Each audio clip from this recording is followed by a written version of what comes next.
Thank you for joining us. My name is Cedric Geffen.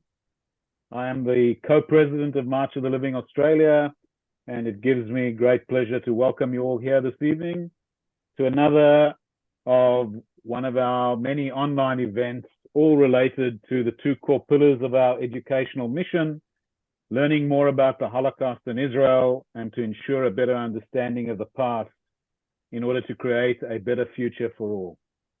And tonight's session will no doubt greatly add to this wonderful repertoire. Before we begin, I'd like to acknowledge the traditional owners and custodians of the lands on which we work and live, and on which this online event is being hosted today. We pay our respects to Indigenous elders, past, present, and emerging, and acknowledge that sovereignty has never been ceded.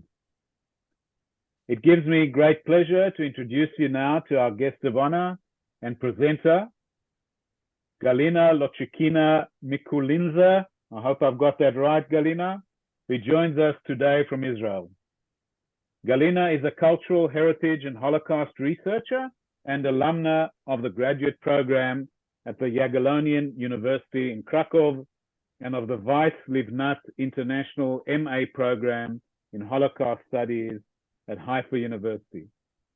Galina has been awarded with multiple grants from leading Holocaust research institutes around the world, and the topic and research she is going to present on this evening will be published soon in Oxford's Holocaust and Genocide Studies journal.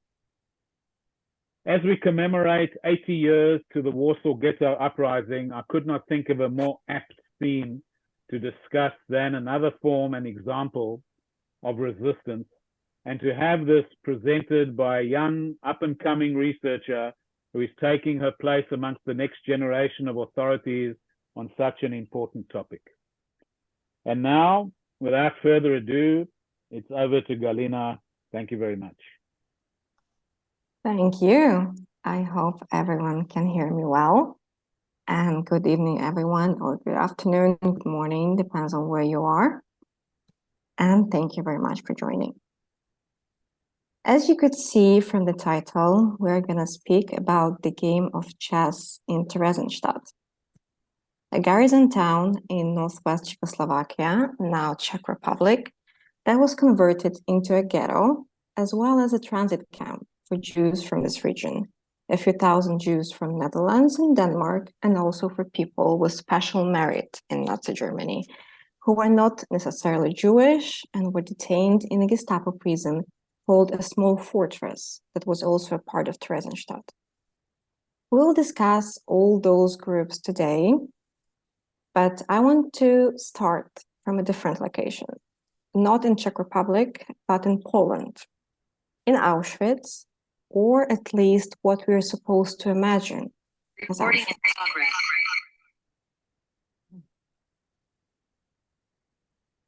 A scene you're now looking at is taken from the Hunter series released by Amazon Prime in 2020. I guess many of you have seen it already. If not, please allow me a small spoiler. The plot is based around the story of Nazi hunters who were trying to prevent a rise of the Fourth Reich in the United States in the 1970s. And about the plot, I will say no more. It is not of our concern today. But this scene from the first episode is. It shows SS members playing live chess with prisoners in Auschwitz.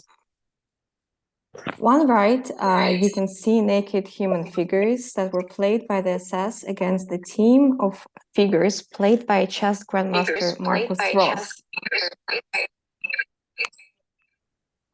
So in this human game that we see, just like in chess, with each move, figures are forced to attack one another and eventually kill. But here it happens with a blade each inmate carries in his or her hands. And this is exactly the moment that we are now exposed to. In the middle of the screen, we see how one figure deadly attacks its opponent.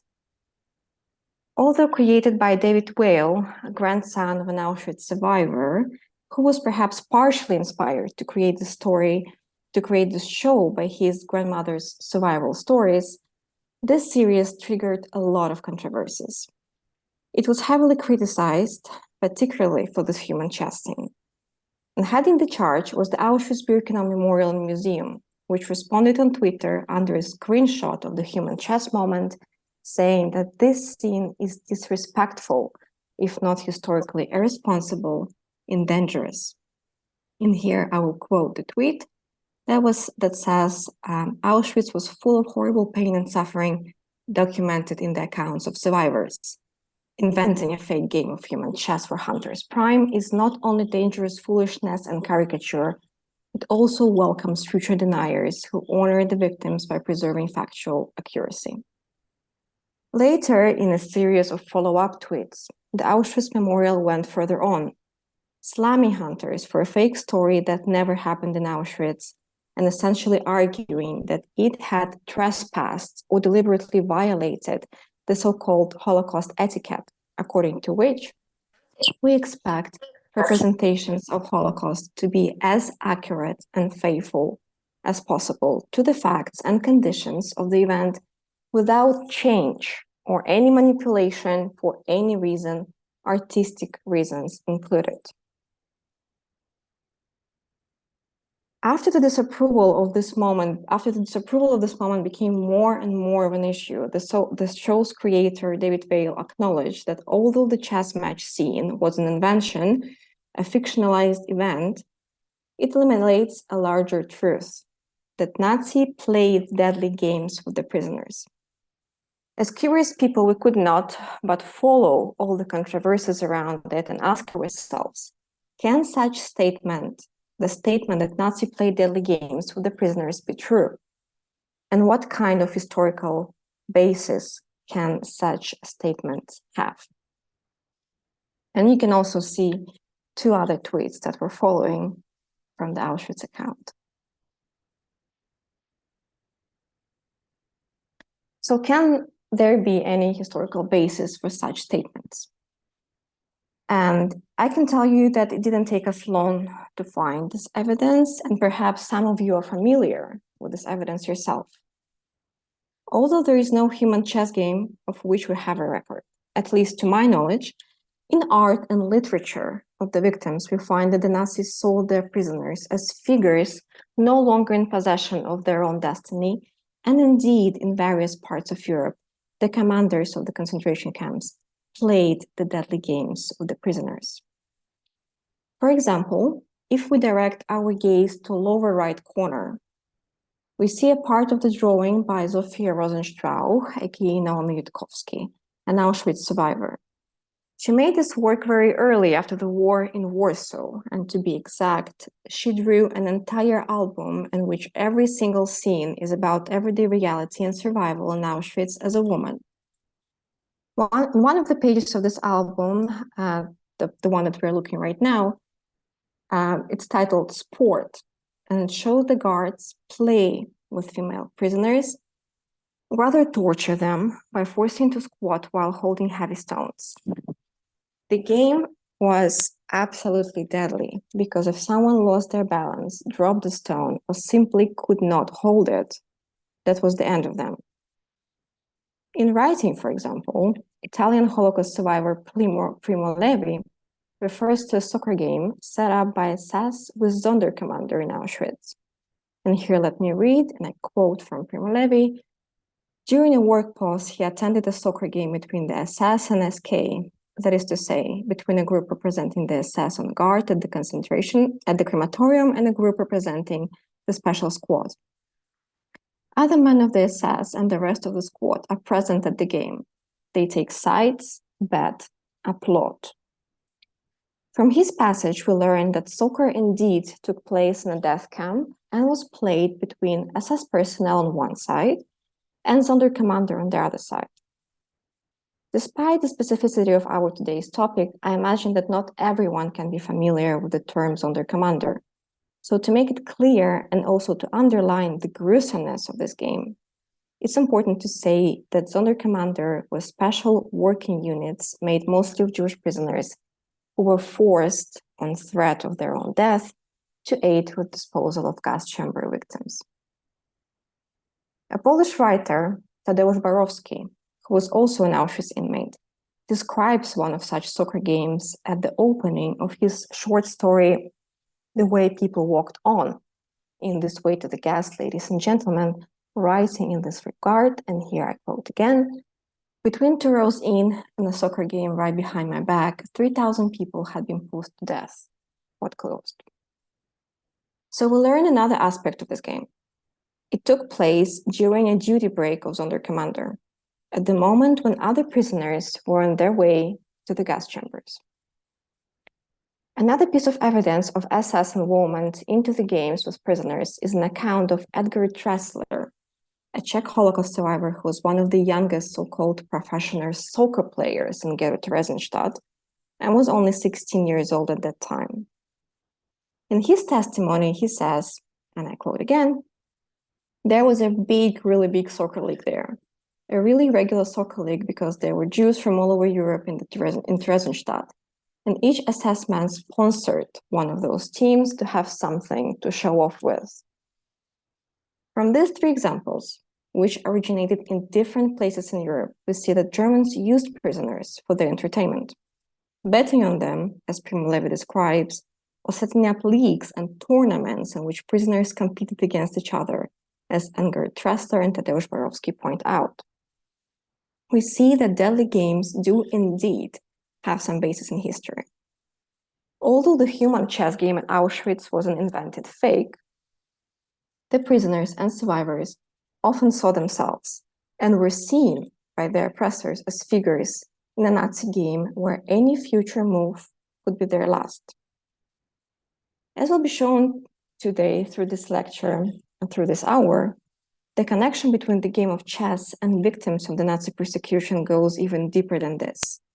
It's deeper than just a metaphor for survival. Chess game actually contributed to the survival due to its unique nature. It's worth saying that at first, our research was driven by intuition, because we just felt that there is something going on, but we couldn't grasp it. Only when we started to ask archives all over the world, and when we saw the number of objects that came to us, only then we realized that it's bigger than we thought. Chess sets would come up again and again. They were made in ghettos, in concentration camps, and in hiding.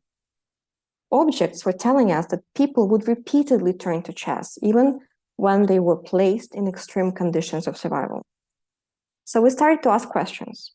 Why does it happen so? And what can we learn about human experience through games that were played under oppression? And that's when we come back to where we started, to Terezin, a fortress town 50 kilometers away from Prague that served as a way station to the extermination camps and a prison. We already heard about soccer that was played in Ghetto Theresienstadt, but there were other games that we can find evidences of. For example, the card games as in the painting on the left. The painting was done by Czech Jewish artist Bedřich Frita, who was sent to Ghetto Theresienstadt in December 1941 and later to Auschwitz, where he died. During his stay, Frita was able to produce a large number of unofficial artworks recording the life in the ghetto. On one of these drawings, we see an elderly woman sitting among ruins and reading cards or playing solitaire. She looks up somewhere and reconciles herself with her fate. She has no opponents. She is now alone and in the game and in her life. If anything, this painting shows us that people were no longer believing that they have any control over their future. They turn to cards, they turn to divine, hoping that they will find some answers. While this painting might be less known because the original is kept in Berlin, the other object is perhaps more familiar as it is on the display in Yad Vashem.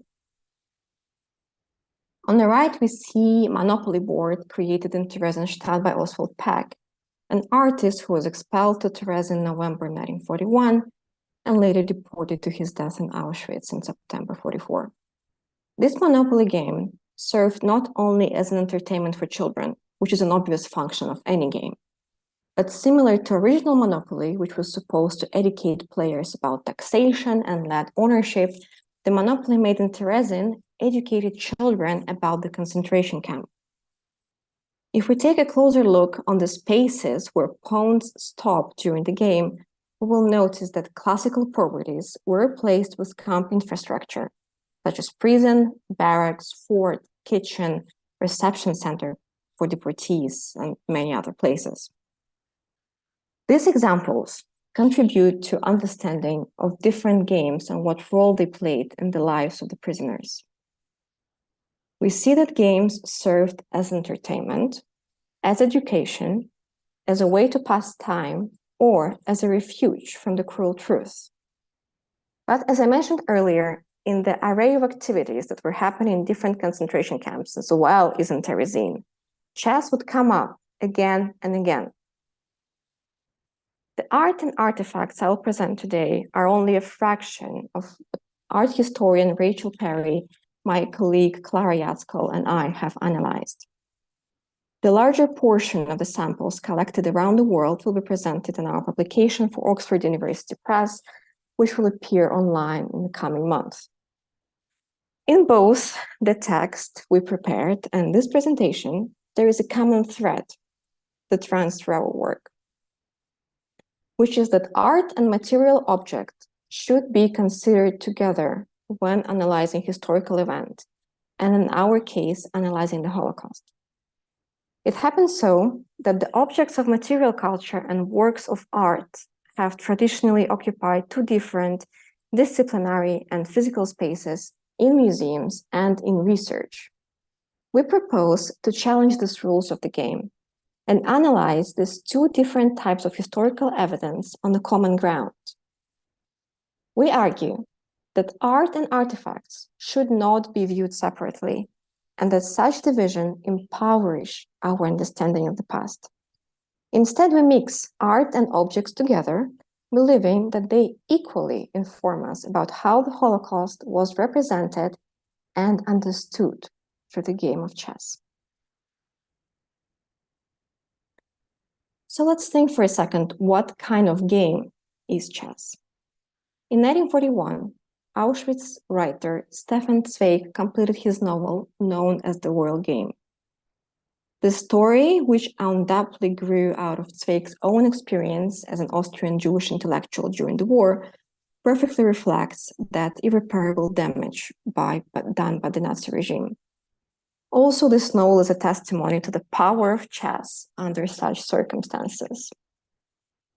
In both Noel and Zweig's real life, the game served as a temporary relief from gloomy thoughts.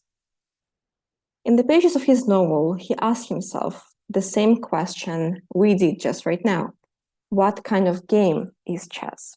Is it a game at all, or is it something more? Is it not already an insult to call chess something as narrow as a game? Asked Zweig. And in many ways, he was right asking this question, because chess is indeed a practice at the intersection of entertainment, of sports, of science, and of art. The basic rules of this game are rigid and fairly simple, and many learn them in childhood, or at least they used to. The game is thus democratic and inclusive. It's available to all players at the same terms, regardless of their level. Play can serve a variety of purposes.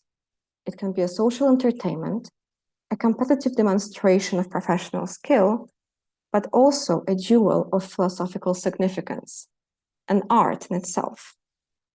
Because two sides compete, black and white, chess has a strong allegorical value. It serves as a metaphor for war, intellect, tactical life choices, and politics. Despite finding a temporary refuge in the game, Zweig didn't see any future for Europe at that time. In February 1942, Zweig and his wife Lotte overdosed on barbiturates and were found dead in their apartment. It is known that the evening before the suicide, he played chess with his neighbor, after which he returned home and wrote his final note. So Zweig stayed in the game until the very last moment. He tried not to let the obsessive thoughts into his mind by playing the game. But again, the question comes, but out of all possible things, why did he turn to chess?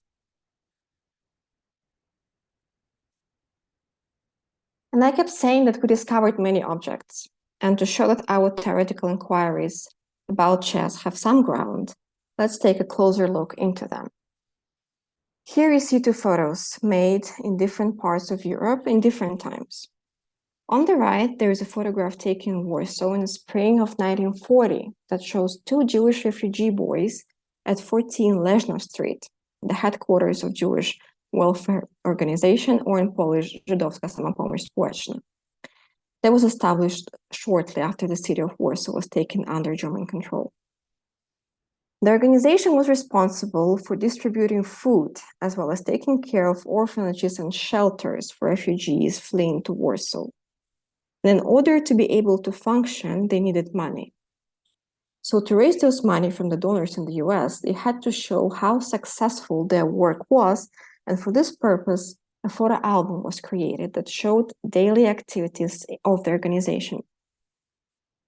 Out of many possible events that took place under the roof of Jewish welfare organization, the representatives included this chess game in their album. And here again, we should ask ourselves, why chess? Perhaps because it conveyed a sense of normalcy and hope for the future.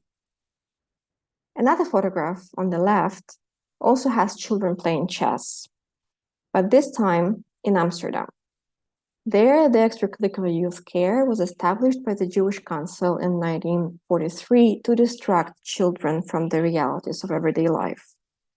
In a former bicycle shed in Theresienstadt, Jewish youth leaders taught children chess, among other activities such as handicrafts, sport, folk dancing, and music. The photograph captured two simultaneous chess matches under the watchful eye and guiding hand of adult supervisors wearing Jewish stars on their lapels. No doubt many more scenes such as this occurred, but they were not recorded in film, as owning or operating a camera is a strictly forbidden luxury and a punishable offense. One of such examples can be found in Ghetto Theresienstadt. We do not have a photo, but we have a reflection written by Marga Reinberg and Liam Bick, who were 17 years old at the time and were living in the youth home L414, which was designated for German speakers. Describing the first-year anniversary of their youth home, they went into details about the 3-day celebration program that was organized for this occasion. Besides joint festive meals and performances, they described how after lunch, on the first celebration day, youth gathered together to play chess and compete against each other. From these three examples, we can see how chess repeatedly served not only as a pastime, but also as a way to return to normalcy in extreme situations, especially in case of young people in different circumstances in 3 different places. We can see how educators use chess to distract children from the horrors they face and allow them, if only for a short time, to be used again. Educators face the enormous challenge of protecting children and young people from harsh realities and giving them the opportunity to bond with a group of peers who face similar challenges. The game created that rare time when children could feel not like prisoners, detainees, but like children, because they were having a good time playing this game. Of course, there were other distractions and other activities that served this purpose, but it's impossible to overlook the fact that chess kept popping up across borders during the various phases of the war. As such, the value of chess as a collective pastime was particularly important in such difficult conditions as many objects from Theresienstadt testify to. For example, here we see 2 chess sets made by Bohuslav Fischer, who was a prisoner of the small fortress. Fischer made 6 chess sets with a knife, made out of available materials, which he sharpened on a concrete step for 3 days. Almost all of the chess sets were given to other prisoners as souvenirs that seemed to have been created to counteract the emptiness of imprisonment. And I want to stress again that to make these chess sets, first he had to find materials for it. First he had to find wood, and then find tools to carve the chess figures, which was even harder than finding the materials. In his letter to Theresian Memorial, Fischer recalls, and I quote, "I made, or rather carved, the chess pieces from spruce wood from the pine trees in the cell 39, about 6 sets, which were painted and stained in the paint shop by my self-made Adolf Hampel," quote, closed. At least 2 of the chess sets survive to this day. The last set was acquired only recently, a couple of months ago, by the Theresian Memorial in Czech Republic and belonged to Joseph Gregor, born in 1921, a prisoner of the fortress from June 1944 until the liberation. The fact that those sets were kept within the families for so long showed the importance of chess and its primary function for education, for mental escape of social activity in extremis, and its long-term personal value. The experience of Otto Deutsch is another example of how chess can distract a group from a brutal reality. Deutsch was deported from the Theresienstadt to Auschwitz on December 16, 1943. He describes the way from Theresien to Auschwitz in his memoirs, saying, and I quote, "When we reached military barracks in Sudete Mountains, the chaos was impossible to describe. Then, very calm among all this turmoil, he took chess set out of his pocket and we started playing as if all this fuss around us didn't exist." Quote closed.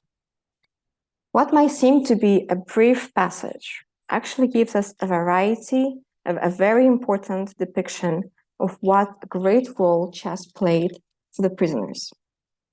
Not only did they bring with them a box of chess pieces on a journey to the unknown, where the amount of what you could bring with you was severely limited, but also the function it played in this very dramatic moment, turning to chess as a way to escape the chaos, indicates the significance of chess. Furthermore, what is most interesting for us is that they brought those pieces from Theresien.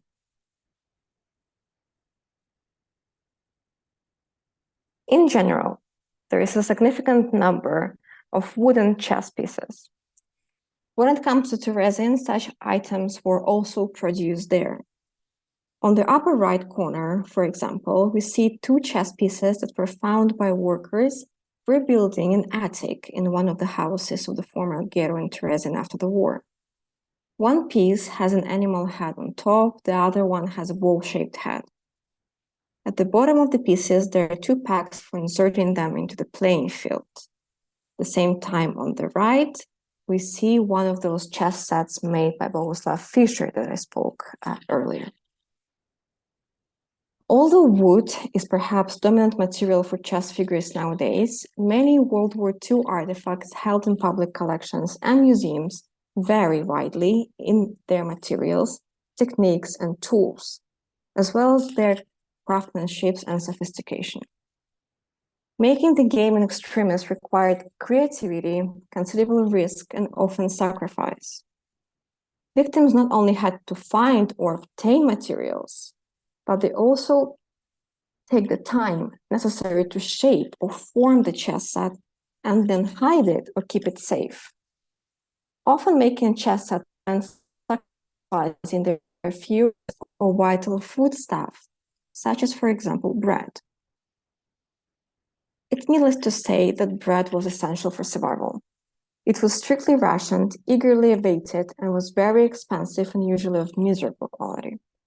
Bread was a treasure, a possession that in extreme cases acquired enormous value.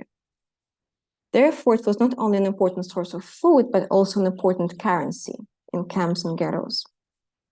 Despite its importance for physical endurance, artifacts from various camps show that bread held the body and soul together.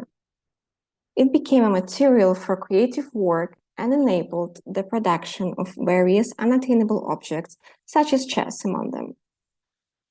Despite the inferior quality of the product, given the hunger, the act of making objects from the most valuable commodity could be described as almost masochistic act. Let's think, how would one make figures out of bread? First, you need to get this bread. Again, this is extremely valuable. People were dying from starvation, but let's imagine one has the bread. Then what you would do is to chew it. You would taste it without eating it, so it becomes plastic enough to make figures of. And only then you would shape it into desired form. In a series of pictures, we see a chess set made from bread by a known prisoner in a small fortress. The chess pieces have their own forms and design. Looking, for instance, like small triangles made of hardened bread on the left, or cylinders of some sort on the right, such creations indicate a devotion to make proper game pawns. Due to its plasticity, bread enabled not only production of simple pieces, but also more elaborate works. In the middle picture, we see surreal figures of dwarfs and elves. We also see two horses and a prince who would perhaps compete against each other on the game board. However, this set is not complete and consists only of 22 figures, so we can only guess what the other figures look like. Still, it is not surprising that some of them were lost, considering how fragile these items are. All the many examples that we that already presented or will be presented later in this presentation come from men, we can say for sure that chess game was also common among women. We do not have any poems from Theresienstadt about which we would be able to say that they were done by female prisoners. However, we have a chess set made by a former political Theresienstadt prisoner, Vlasta Krausova, who was later transferred to Ravensbrück, where she made the set, testifying to the practice of playing chess across genders. With attention to detail, Krausova shaped king and queen as Czech peasants wearing the typical traditional outfits, as can be seen particularly if one looks at the hats and gowns. Prisoners of many nationalities tried to create chess pieces in their respective folkloristic style, and if anything, these objects highlight the prisoners' creativity as well as a strong desire to stay in the game.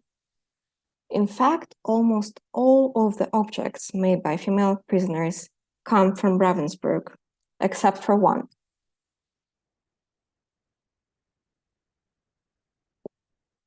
In Theresienstadt, a chessboard was improvised on site, carved into a bench in the women's block number 26 in a small fortress.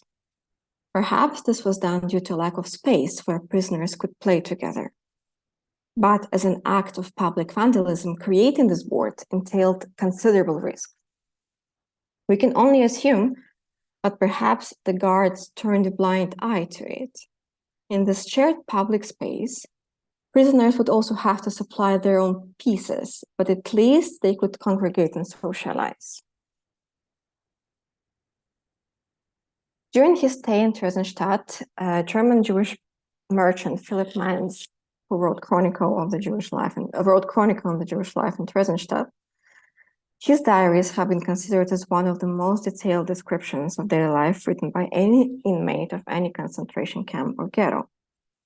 But what interests us the most from his portrayals is that on the pages of his manuscript, he talks about how inmates would organize their tables in their blocks to read or to play chess by saying, and I quote, "By day, it's a bit better in the room since it's bright enough by the window to read, at least. It's also possible to put 2 or 3 tables together where a goalless cat parties gather in the evening. The Austrian play their beloved Tarok incessantly, and the chess is also played." Quote close. So while giving a space for creative work and intellectual efforts, we see that chess made in extremis also created an occasion for social interaction and entertainment. In many ways, chess created community through participation in the game. The game was a part of the cultural life that unfolded in the rooms of the blocks, as we could see from the two earlier examples, but it occupied a more important position than it seemed at first glance, and then it was initially appreciated. A Czech political prisoner of Buchenwald, Denis Polansky, writes about his imprisonment, and I quote again, "A welcome opportunity to overcome the depression of that time, arising from the uncertainty of the coming fate, was the game of chess. It occupied the camp inmates in various ways, with the manufacture of pieces, with training of new interested people, with lectures on history, theory, and practice of chess, with the organization of tournaments of various kinds." Quote, closed. A single chess match, large-scale simultaneous game, or even chess tournaments required people to cooperate with each other. Chess players usually met in their accommodations where the atmosphere was more pleasant and open. There, chess could bring people of different nations together and offered a change from the daily routine. Since meaningful and demanding activities were rare, chess took a special significance as an intellectual training and mental self-assertion. It was able to fill an important void because, unlike many other games whose strategies quickly figured out, chess remains a strategic challenge.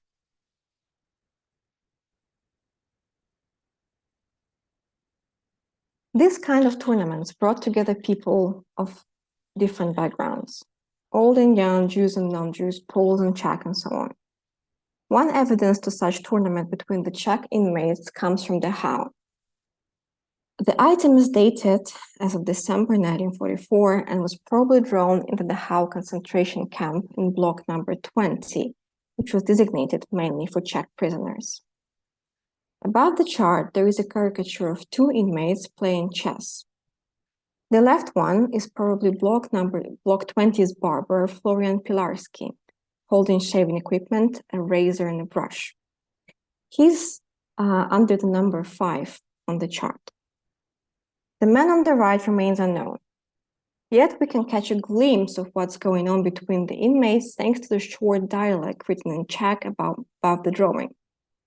The two men discuss the result of the match between them. On the chessboard, we can spot an endgame, with black side being in a better position. In such situation, the white can only try to eat the black pawn, but it will lead to a draw. So the inmate on the right warns his opponent that it's going to be a draw by saying, hey, cell number 3, listen, I bet on a full strike, 1 to 1,000. Yet the man in the gray coat wants to continue the game despite his hopeless situation. It is interesting that instead of using a name, the barber uses a cell number to address his opponent. And if you look at the chart again, you will find that number 3 is someone under the surname Kramer, who perhaps was accommodated in the cell number 3 or Stubo as it's written.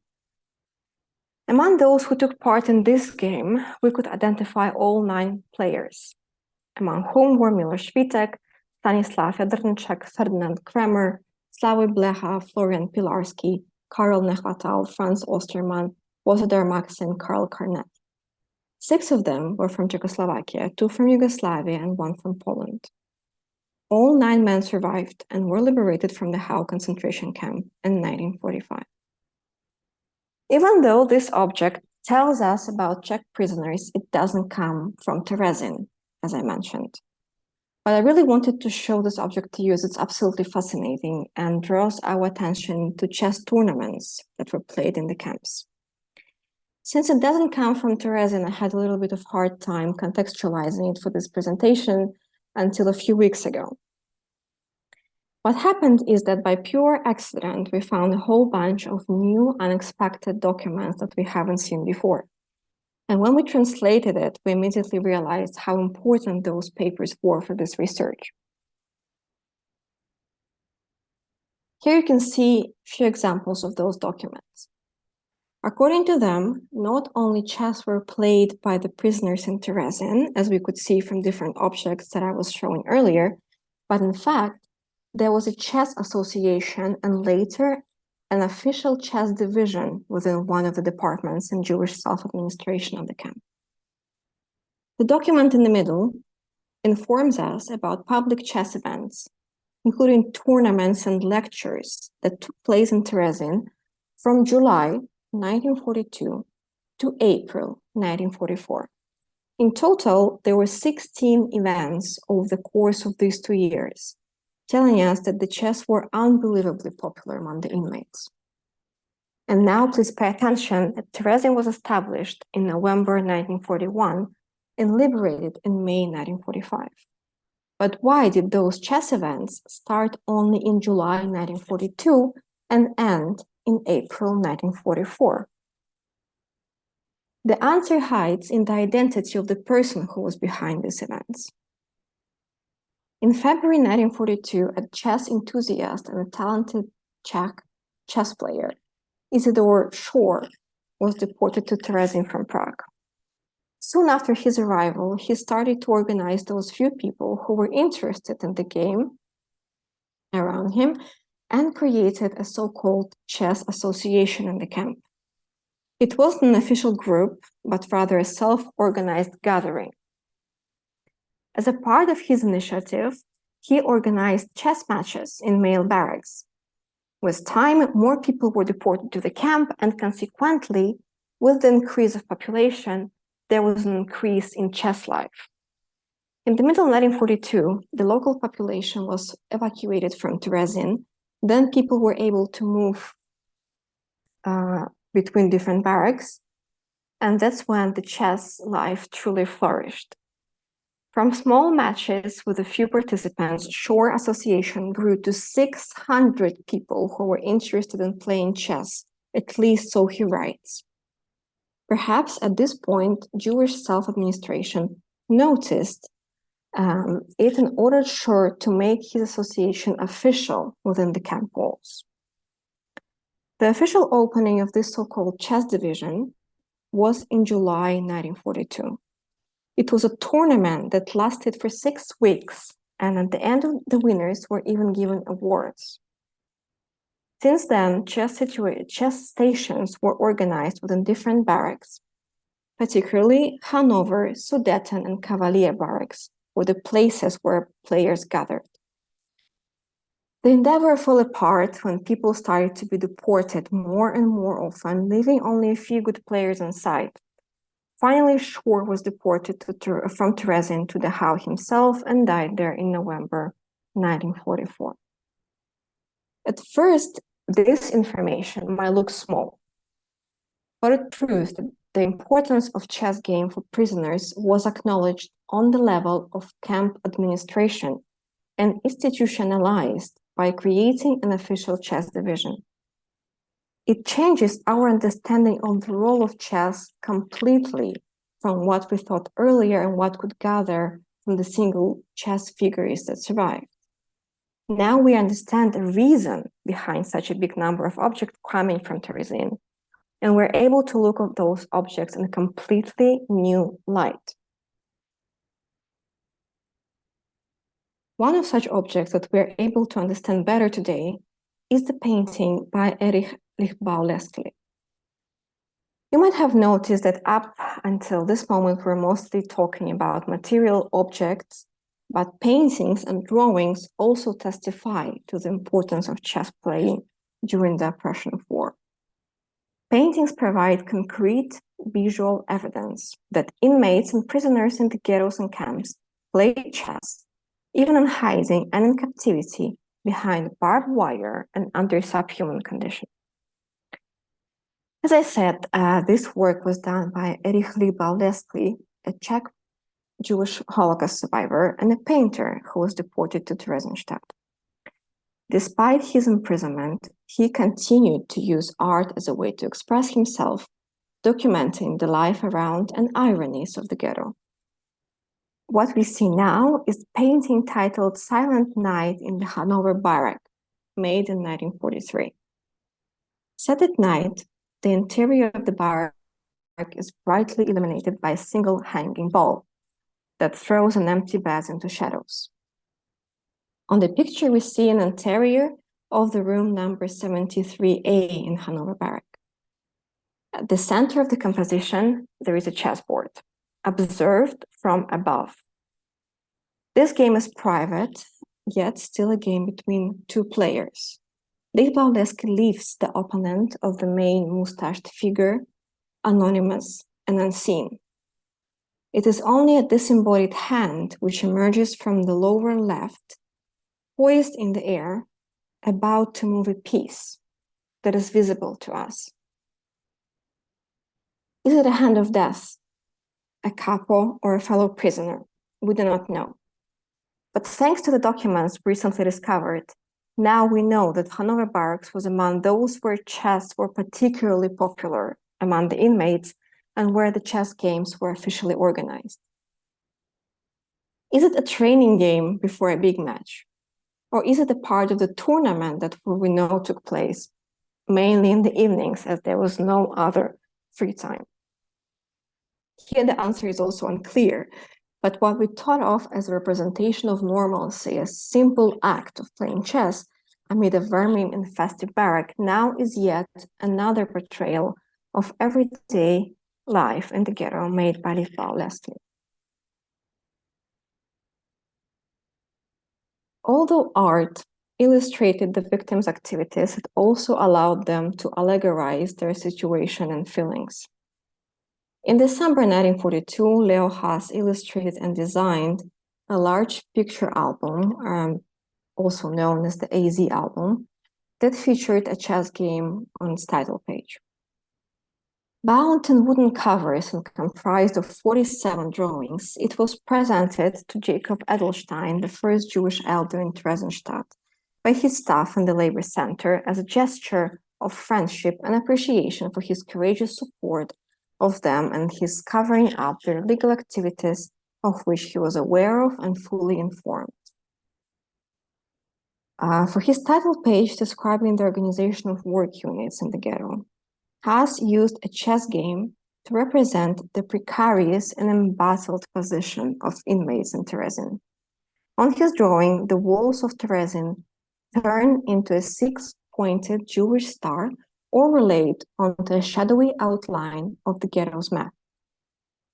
On the ground beneath the figures, we can see a chessboard, and each figure bears a recognizable caricatural portrait of an individual who worked in the labor center. Trapped within the ghetto's borders, the members of the labor center are set against one another in a deadly serious game not of their making. The game is played by the Nazis with Jewish bodies as pawns. This becomes evident if we pay attention to the elevated perspective on the chessboard or a view from above. The allegorical meaning of this drawing becomes obvious when we try to understand the truly difficult position of the labor center in Terezin that was reporting to the Council of Elders and above them directly to the Nazis who regulated and dictated their activities. Indeed, the member of the labor center reported to the Council of Elders and above them to the Nazis, as who I said, dictated and regulated their activities, and has acknowledged the victimization of the Jewish Council, while he also emphasizes the desire of Nazis to turn their victims into accomplices and make them complicit by setting the Jewish prisoners against one another. Interested to know here that when the Jews were forced to examine the victims' corpses in order to burn the evidence, Nazis required them to refer to the dead bodies as Figuren, or figures like blocks of wood, dolls, or pieces without agency or humanity. The euphemism Figuren was an integral part of the Nazi dehumanization process. As we can see from such works as the one done by Leo Haas, not only the dead, but even the living were Figuren for the Nazis, pawns or disposable pieces. 2 years later, in June 1944, the representatives of the International Committee of the Red Cross decided to perform an inspection in Theresienstadt. The inspection was caused by the case of deportation of a few hundred Danish Jews to Terezin ghetto in October 1943. Danish government, together with the representatives from Danish Red Cross, began to insist on visiting the town to which their citizens had been deported. As a part of preparation, Germany's Ministry of Propaganda produced a film about Theresienstadt, also known as Der Führer schenkt den Juden eine Stadt. The film was supposed to prove to the International Red Cross and to the world that Jews were being well treated in the camps. Of course, it was elaborately staged hoax, presenting a completely false picture of camp life. Moreover, upon completion, the director and most of the cast of the prisoners were shipped to Auschwitz. But the interesting details here is that the film featured footage of male Theresienstadt prisoners playing chess in the garden of Cavalier Barracks. We see a community of men intensely focused on the game at hand, pitted against each other, watched by an eager, spectating crowd encircling them. Playing chess, like most of others scenes staged for the showpiece, was included as an activity indicating the inhabitants' generous leisure time. As a sign of a thriving cultural life, chess also bespeaks the kindness of the Nazis. Jews played chess in Terezin, to be sure, but they were also played from above by powers out of their control. The propaganda still, like the unfinished film from which it derives, is a self-reflective image in which the prisoners are themselves being played as pawns in a larger game orchestrated by the Nazis. The photograph literalizes Haas' metaphor of the Jews as figuren being strategically manipulated, moved, and directed by the Nazis. This event is also described by one of the female inmates whose recollections were published in a book by Professor Ruth Schwertfeger. And I quote, "One day visitors were announced from the Red Cross or some kind of delegation so that people could see that all those rumors were not true. So 32 rooms were now reduced to 15 and the rooms were nicely furnished. A dental surgery was set up with a real dentist. Chess players were put in a room. My father had never played chess in his life, and now he had to play all day until the delegation arrived." Having said this, it doesn't look to me as a coincidence that this scene was filmed next to Cavalier Barracks, since, as it turned out from the documents we found a few weeks ago, that was one of the places where the biggest number of chess players was concentrated. Another object that doesn't come from Terezin, but it felt interesting in our today's context, it's a birthday card from a Czech prisoner in Mauthausen. Cornered, a white king raises his hands in surrender as he is checkmated by a black bishop, a rook, and a queen. A helpless white knight looks on, crying profusely. An annotated poem describes the hopeless situation of the prisoner celebrating his 30th birthday in captivity, hoping that the desperate situation improves in the future. The English language translation from the original Czech reads, "The Black Queen of Fate mates your 30s. By the next time, who knows, maybe she'll return you the freedom. Therefore, I wish you that in the next year of your life, on your way home, that the star of peace will shine already." We do not know who made the birthday card and who were those Czech prisoners. At the back of the card, there is a signature under a name Tonda Dolfa, yet no such inmate was identified, and moreover, it looks like a pseudonym or a made-up name, particularly to avoid identification. However, we know that the card was dedicated to Hans Marschalek, who was an office clerk in Mauthausen administration, or in other words, he was a part of privileged prison functionaries, positions created by the SS to exercise a better control over the camp. Some prisoners became direct agents of the SS. Some also used their position to protect fellow inmates, which was the case of Marschalek, who used his position to protect prisoners by manipulating their work assignments and to generally be a spanner in the works. He organized acts of sabotage and saved the lives of numerous prisoners. Drawing parallel with entrapped chess pawns and prisoner was trapped in the circumstances and his role as assessed right hand in the camp, we see that such metaphor truly appealed to people under oppression. But in the game, as in real life, the situation could change in the future, as Birthday Wish tells us. The warm tone of the message indicates that the card was not done on order, but rather as a small gift to thank Marshalek for his actions and cheering him up by inscribing a message of joy, faith, and hope. This card, similar to the album prepared by Leo Haas and Theresien, demonstrates that inmates conceptualized their experience through chess, and it was not one-time paradox, but actually it happened in different places all over and over again. The last object of today tells us a completely different story from what we have seen so far.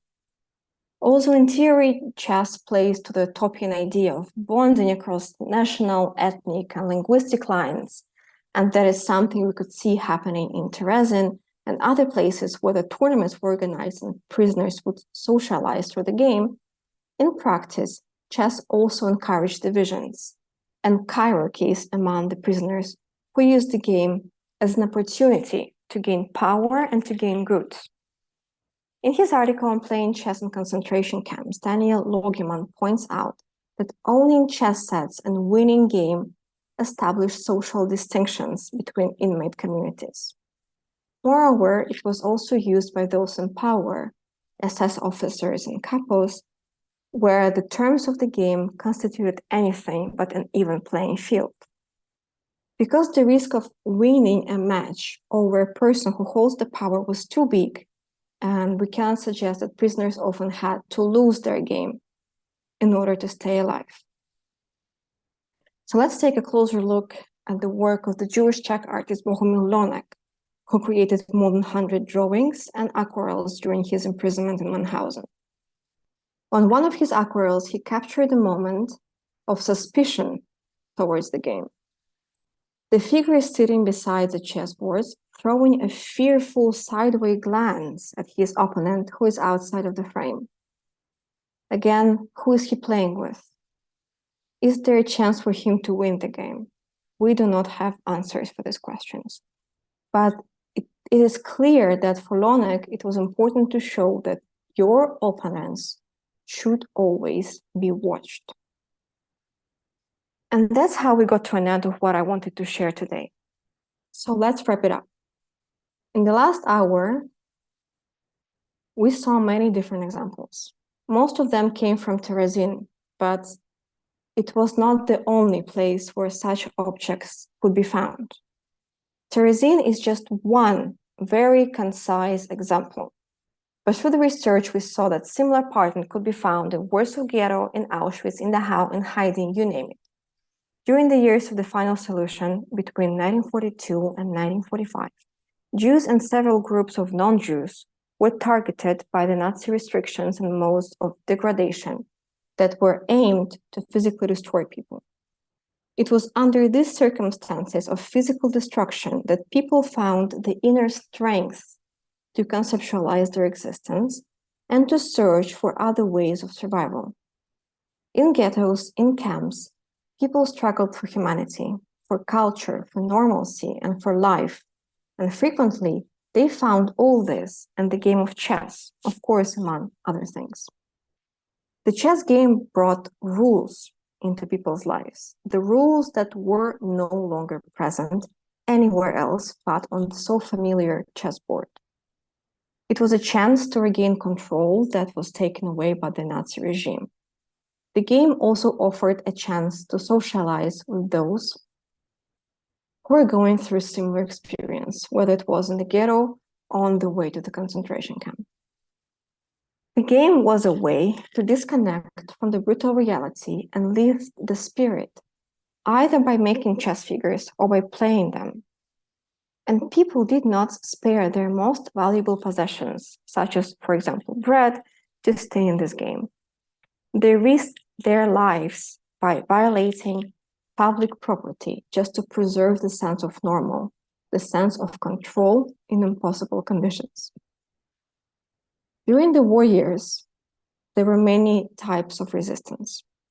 The use of weapons, partisan activity, and planned attacks on Nazis were known as armed resistance. There were also many examples of unarmed, cultural, or spiritual resistance, and playing chess was one of such examples.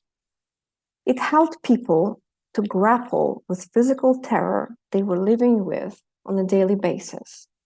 And I hope that art and artifacts we looked at today helped us to see these aspects of the Holocaust history and to understand them better.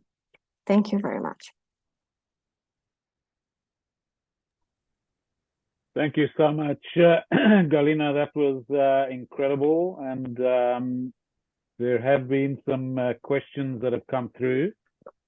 The first question is from George and Margaret Foster.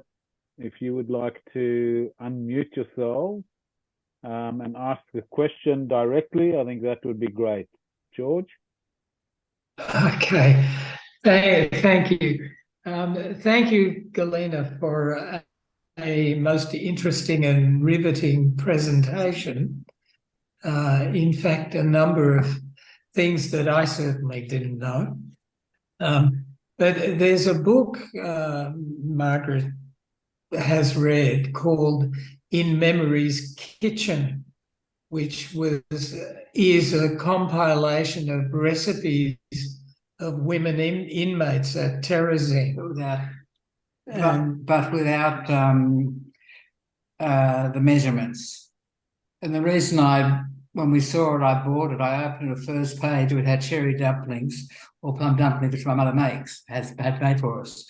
So, and how they got the book of the recipes, she gave it to someone else who, just if you survive, do something with it. And from memory, I think they published it. But it came through someone else. I think her daughter was alive in Israel or something like that, and they published it. It's quite interesting. Have you heard of it at all? No, I haven't heard about this particular book from Theresienstadt, but I know certainly that there is a book of survivors' recipes from Auschwitz as well. And there is a very beautiful project. It's called Bella and Oma, which is also done by a granddaughter of two Holocaust survivors who was collecting their recipes and published the book. Yeah, I think that we wondered whether that served the same sort of purpose as the chess, that the people sat around and compared recipes, I guess. Of course, it wasn't in the same organized fashion, though, I imagine. Yeah, but absolutely, I believe any kind of activities that would give you the sense of the past life, right? Any kind of activities that would take you back to the time when everything was normal. And if you look this propaganda film that I was talking about, there are also groups of women playing cards and exchanging something. You can't clearly see what exactly they're exchanging at the table, but you see that this kind of idea that if they gather together and talk and socialize, that would portray this feeling that that's right. Everything is good.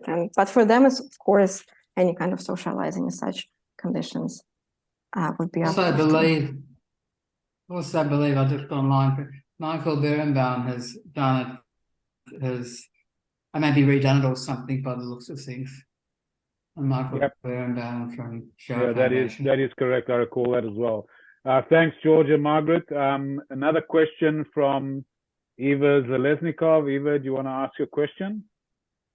Yes, thanks so much, Cedric. Galina, you were fantastic. Thank you so much.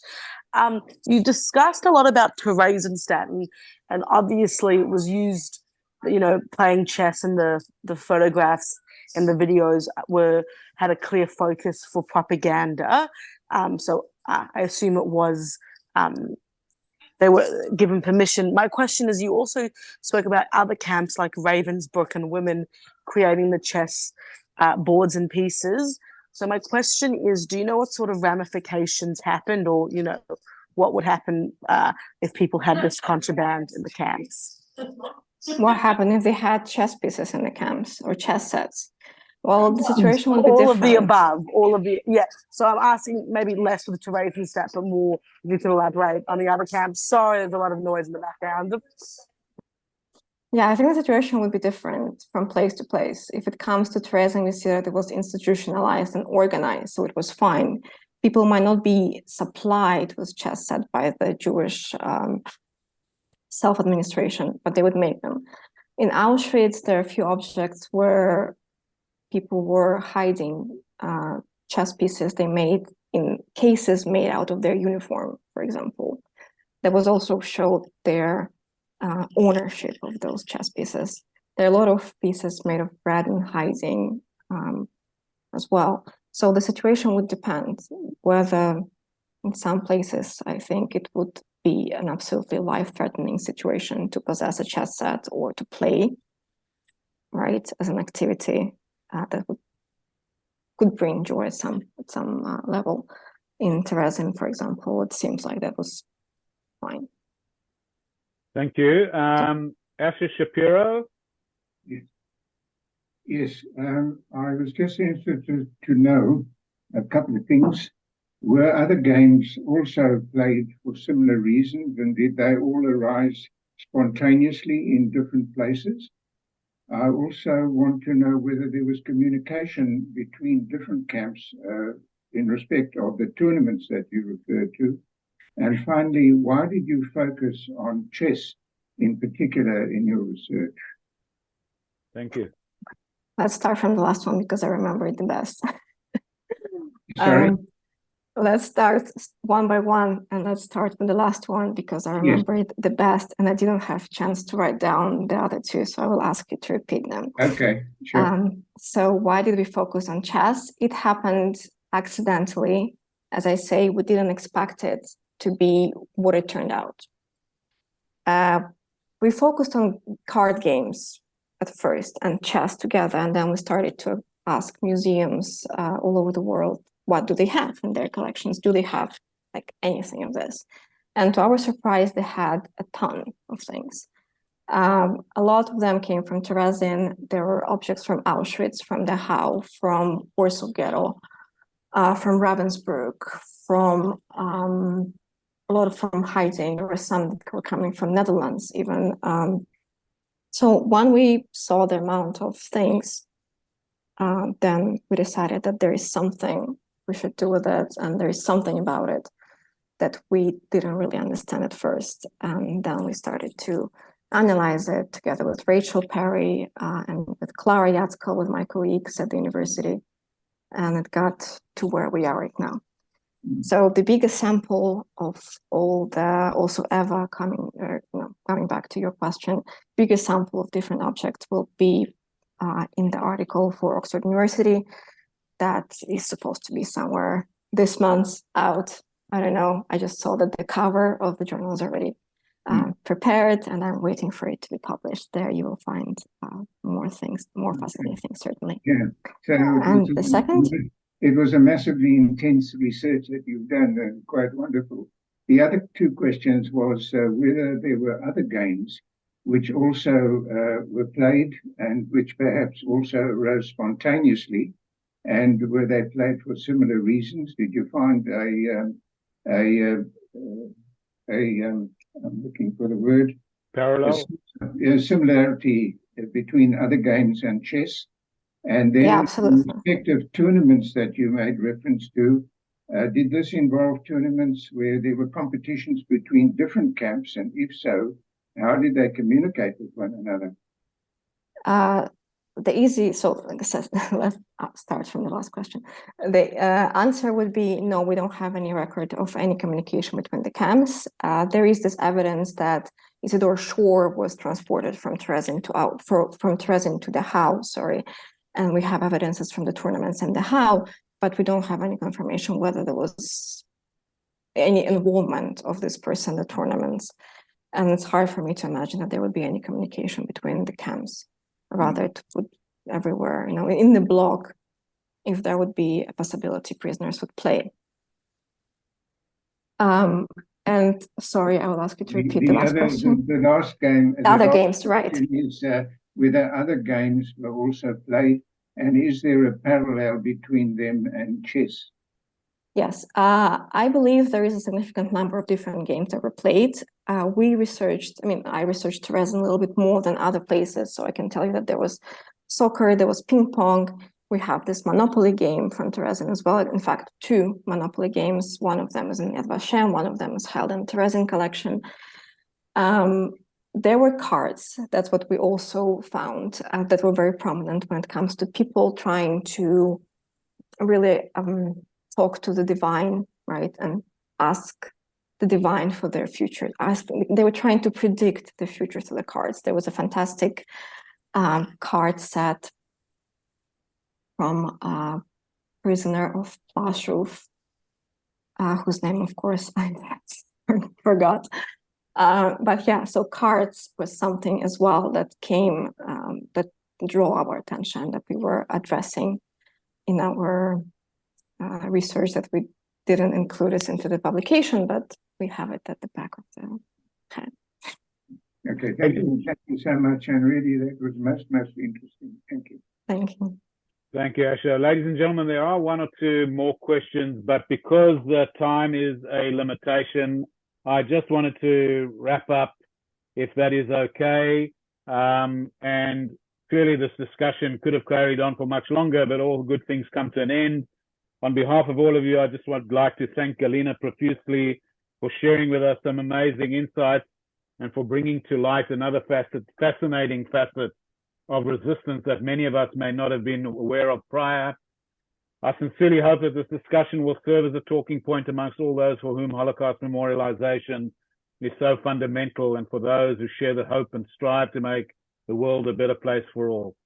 Before bringing the evening to a close, I thought that I would mention that on the 26th of March, we will host Brett Kay, CEO of the Joint Australia, who will be joining us from Estonia, where he will share some insights into the incredible work the Joint does in preserving Jewish life in threatened communities worldwide, with a key focus on the Jewish community in Ukraine. Immediately after Pesach, we will be embarking with a 50-strong Australian delegation on our first March of the Living journey since 2019, and I encourage all of you to follow this journey via our social media. Galina, it was an absolute pleasure. Thank you very much. It was enlightening. And good evening to everybody, and have a great day in Israel as well, Galina. Thank you. Have a good evening. Bye.